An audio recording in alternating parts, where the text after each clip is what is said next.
I've had some advice from a lot of people, some of it good. So I'm going to give some examples of some good advice I've received. A couple from surgeons and one from a non-surgeon. S.V. Chow from Hong Kong told me one day that you just can't beat biology. And that is, every hand is different. So the same operation on each of these hands may produce a very different result. Each patient is different. Some of them just couldn't care. Some can't be told what to do. They don't listen to you. Some are so super confident, they know what's going to happen, and so they don't listen to you as well. I must admit also, some of my worst results have been in surgeons who definitely don't listen to what you ask.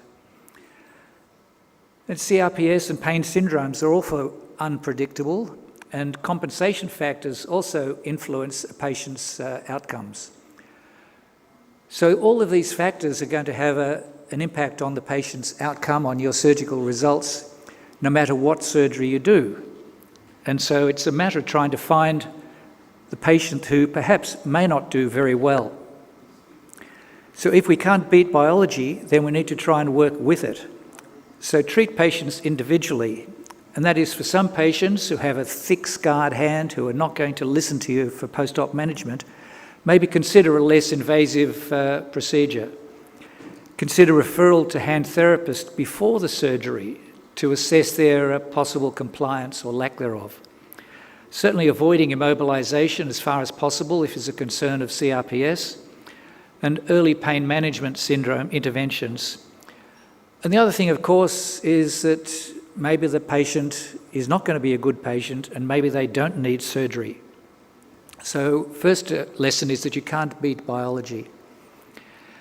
Kevin King was the head of orthopaedic surgery at the Royal Melbourne Hospital for many years, and he told me to neither be the first to try a new technique nor the last to abandon an old technique. Hand surgeons love innovations, gimmicks, new toys, new prostheses. Anything new comes out on Friday, you'll be sure someone will put it in on Monday. So we've had a lot of different implants for a lot of different things, and the question is, when should you adopt a new procedure or new prosthesis? Should you rely on the published results from the prosthesis designer? Should we wait for published results from an independent surgeon? Should we wait for randomized controlled trials before adopting a new prosthesis?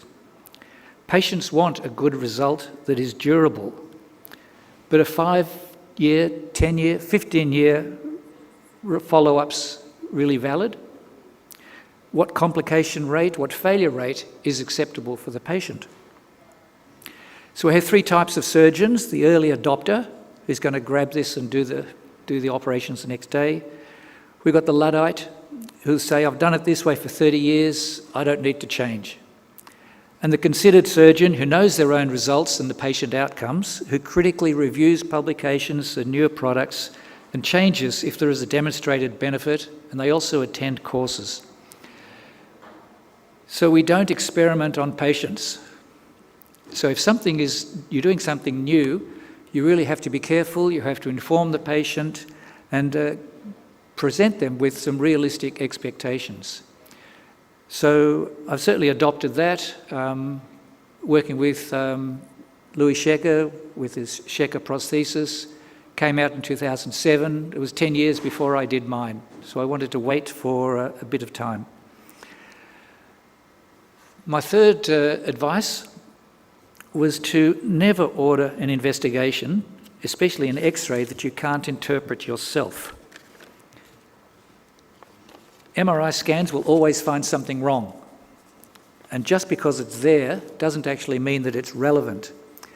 The thing with radiologists is they very rarely have any clinico-radiological correlation. They've never been to an operating theatre, and they haven't examined the patient. So they're given a series of black and white images and they look for something that's wrong.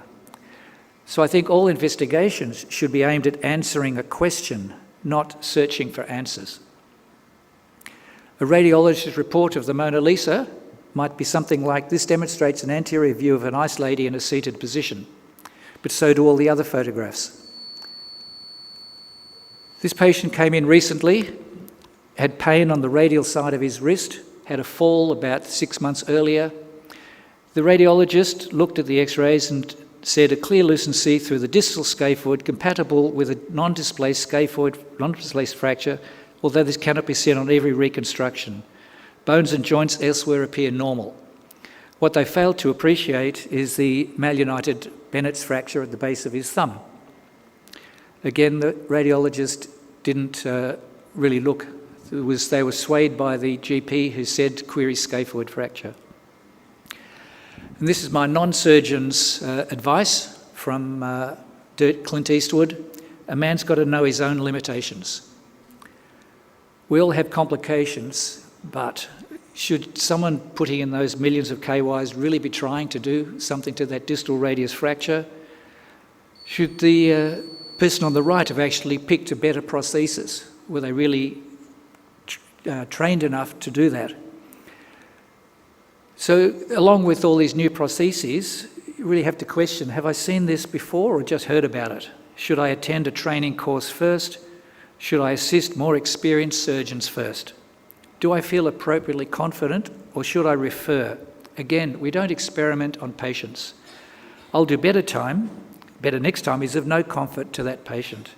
So my best advice is to look after your patients as you would want to be looked after. Thank you.